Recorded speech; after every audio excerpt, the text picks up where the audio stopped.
This video is sponsored by Premium Sound, one of the UK's premier dealers located in Kensington, London, with an online store carrying a comprehensive inventory to cater for a variety of needs. For more details, click the link in the description. Welcome to part 1 of this mini-series where I'm reviewing an entire iZero system. In part 1, I covered the source components. The 0.1x DAC that retails for £1,562 in the UK, a non-oversampling DAC with no filtering and featuring the legendary Philips TDA 1543 R2R ladder chip. There are also some fancy audio note capacitors inside this device. The iZero sells for £2,169.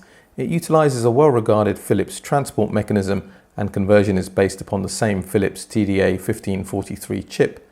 The CD player shares the same topology as the 0.1x DAC with no oversampling, no filtering and no feedback. I'll put a link in the description of this video to part 1 if you want to check that out, but today I'm covering the iZero amplifier and the AX1-2 speakers, as well as the system as a whole. I hope you enjoy it.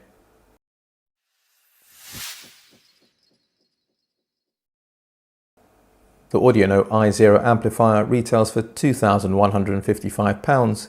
The minimalist theme from the 0.1x DAC and the iZero continues with just 2 dials on the front, one for input selection and another to adjust the volume. The buttons on the remote control supplied with the CD player won't work on the iZero amplifier. I suspect neither the volume control or the input selector are motorized on this brand's entry model amplifier. On the rear are a set of speaker binding posts and 4 sets of single-ended RCA inputs. Just like with the 0.1x DAC and the iZero, the power switch is located on the back. The iZero uses 4 dual triode pentode tubes in a Class AB push-pull configuration. Each tube is responsible for both stages of voltage gain, the triode part for the preamplifier stage and the pentode for the output stage. The output transformers are custom built in-house. The power supply uses a 75VA EI type transformer and 4 Rubicon capacitors. These are good quality caps, but the custom AudioNote capacitors are reserved for higher tier amplification. The iZero will produce 8 watts into a 6 ohm load. Well, that's not a lot of power, I hear you say, and you'd be right, but how much power do you really need? Well, to give you some kind of indication, let me give you an idea of the average listening levels that I tend to listen at. At night time when other people are in bed, I'm listening at averages of around 60 decibels. During the day, either for critical evaluation purposes or for my own listening pleasure, those averages will creep up to between 70 to 80 decibels depending on my mood. At those levels, and sitting about 2.5 meters from the speakers, that's 10 feet for my American friends, the iZero had no trouble driving a bunch of speakers that I had around with sensitivity ratings between 85 and 87 decibels. My point is that 8 watts is enough if you have a room about the same size as mine and listen at similar levels, as long as you get the speaker pairing right. The £800 Monitor Audio Silver 100s punch above their weight to deliver a dynamic and clean sound. The warmth of the iZero offsets the cooler tone of the Silver 100s to steer them towards a neutral tonality. The £1,500 Amphion Argon 1s also make great dance partners for the iZero. They're similar in tone to the Monitor Audios, but extract a little bit more resolution whilst giving up some bass extension and dynamics. I don't want to give you the impression that the iZero has a pipe and slippers type of sound. Yeah, it's on the warm side of neutral, but the fullness in the bass and the lower mid-range is beautifully counterbalanced by enough presence in the upper mid-range and openness on top. My Exposure 2510 will play louder with 75 watts per channel on tap. There's nothing analytical about its presentation, but the 2510 will let you hear a little deeper into recordings and present a larger sound field with more accurate location of performers. However, there's something about the richness and fluidity of the iZero that really pulls you into the music. Sure, it's about the preservation of harmonic structures that keeps people like me who are obsessed with natural tone delighted, but this amplifier also has a great sense of drive and timing. In this aspect, it sounds more nimble than the £1,500 musical Fidelity A1 that I reviewed back in 2023, but the A1 adds even more acoustic mass and silky smoothness to the mid-range, which will win over many. There are speakers played at even moderate levels where the 8 watt per channel AudioNote amplifier struggles to keep adequate control of the mid-woofer. The excellent quad Revela 1s sounded muddy for that reason. My Product Response 1 SEs unsurprisingly also didn't showcase their abilities in the mid-range due to too much bleed-through from the bass. I say unsurprisingly because I've learnt over 25 years of ownership that the 1SEs respond well to power. Yes, speaker choice is critical due to limitations of power, but I've rarely heard the little Dali Menuetto SEs sound as engaging as with the iZero amplifier. Plenty of resolution, attention drawn to all the right places in the frequency spectrum, and no problems with control. My Exposure 2510 delivers greater scale and a bit more data retrieval. The Music Fidelity A1 has a full-bodied liquidity in the mid-range that is unrivaled for its price, while still maintaining very good levels of information. This amplifier sits tonally between the two, warmer than the Exposure, but not as cozy as the Music Fidelity. With the right speakers, it can deliver great resolution and an excellent sense of pace, rhythm and timing, Pratt, as name enthusiasts would call it. Go figure from an 8 watt per channel tube amplifier. The Audionote iZero amplifier gets a very highly recommended from this channel.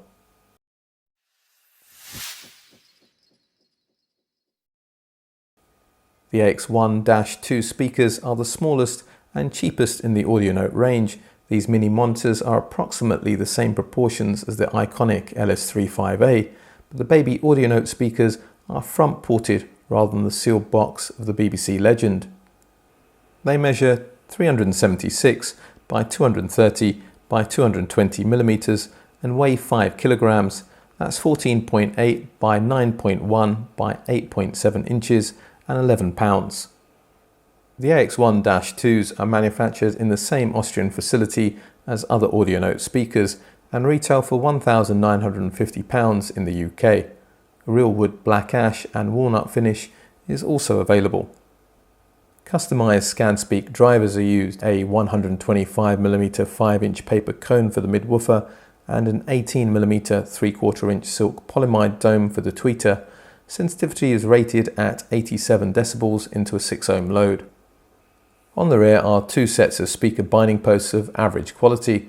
I'd have preferred one premium set, but if you're using one set of cables, ditch the supplied brass links as soon as you can. Proper speaker cable jumpers will sound a lot better. Setting up Audionote speakers can be interesting. If you have ever been to an Audionote demo, you'll find them in the corner of the room, heavily towed in to the listening position. As you can see from behind me, I can't quite get them in the corner of the room. So I discussed this with Peter Quadroff before finalising the review, and he assured me that placing them in the room is fine. It's just that you won't get the same bass reinforcement as you get with corner placement. I did try them as close to the corners as possible whilst trying to maintain some left-right acoustic symmetry, but the clarity was much better in the conventional location, with them just over 1 metre, that's 3.5 feet out into the room, measured from the front baffle. Here's the thing, with solid-state amplification, you'll wonder why these speakers are £2,000. I'm not saying that they sound bad, but they do sound a bit flat. The 3 fundamental aspects that I look for in sound quality are present: a fairly even tonal balance, reasonable abilities to pull information from recordings, and given the size of the speakers, acceptable levels of scale and dynamics. It's just that you get all these traits from very good similar size speakers that retail for a lot less, like the £1,049 Acoustic Energy 500s that I reviewed in a group test a few weeks ago. I expect the best £2,000 mini monitors to possess greater musical insight than very good £1,000 speakers. Things like the subtle variations in tone that give vocals and instruments texture, the ambience of a recording venue, assuming that it's in the recording of course, and better placement within a 3-dimensional space. I tried the Dayens Menuetto Custom that I recently reviewed. It offers very good all-round sonic performance for £1,350. The £1,200 NVA AP20 is a totally uncompromising design to a purist philosophy, trading quantity for quality parts and with only 35 watts per channel of solid-state power available. Anyone who follows my videos will know that the Exposure 2510 is my favourite amplifier under £2,000 for reasons I've stated on many occasions. The £3,250 Hagel H190 is all about power delivered with great control and a neutral tone. It can serve up 150 watts per channel into an 8 ohm load with a damping factor of 4000. All of them sounded okay, but a little lifeless with the AX1-2 speakers. But switch to tube amplification. Now that's a different story. The little AudioNote speakers just seem to spring into life when paired with the matching iZero amplifier. You could hear a lot more of the subtleties in the mid-range that I described earlier and cleaner dynamic transitions. I'm currently having some tube rolling fun with the Wilsonton R8. I'm still using Tunsort 6SL7s on the pre and PS Vane T2 Collection 6SN7s on the driving stage, but I'm trying out replica vintage Philips EL34s on the output stage, also from PS Vane. I know that by switching from KT88s to EL34s I'm giving up some power, but I'm hoping to gain some of that lush, rich presentation of a 300B amplifier. I need to spend a bit more time with these vintage Philips replica EL34s, but my initial impression is that it seems to have worked. I seem to have traded some of the muscularity of the T2 Collection KT88s for a sweeter sound. In comparison to the iZero, the R8, even running EL34s, sounds like the more powerful amplifier, which it is. The bass is a bit tighter, the leading edges of notes a touch crisper, but both amplifiers share a similar tone.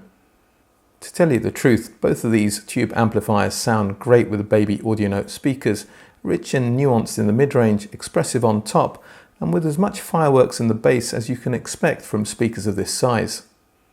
Choosing between the AX1-2s and the excellent Dali Menuetto SEs now comes down to a matter of personal taste. The Dalis are more precise with greater focus in stereo imaging and a tighter bass. The AudioNotes have a fuller mid-range which emphasizes tonal variations more prominently. So what's going on?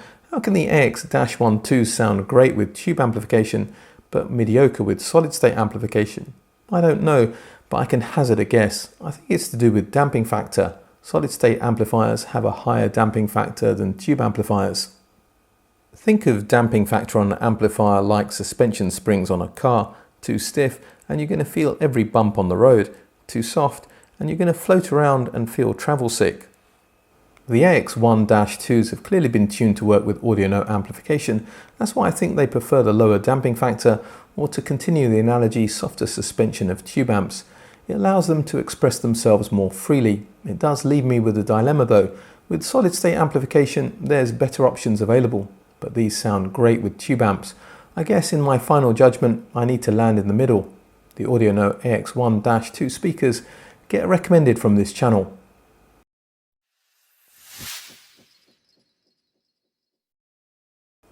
Let me just try to summarize my thoughts about the individual products and the system as a whole. First up is the AudioNote 0.1X DAC. That's an absolute no-brainer at £1,562.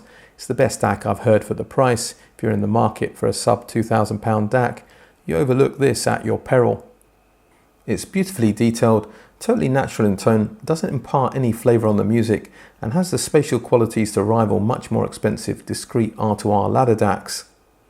It sounds great through its USB input, but can sound even better through its coaxial SPDIF input, as long as the digital transport is of sufficient quality to minimise the transfer of noise and jitter. A few people in the comment section of part 1 weren't sure if they were to buy the 0.1X DAC, whether they should buy the CD0. The answer is no.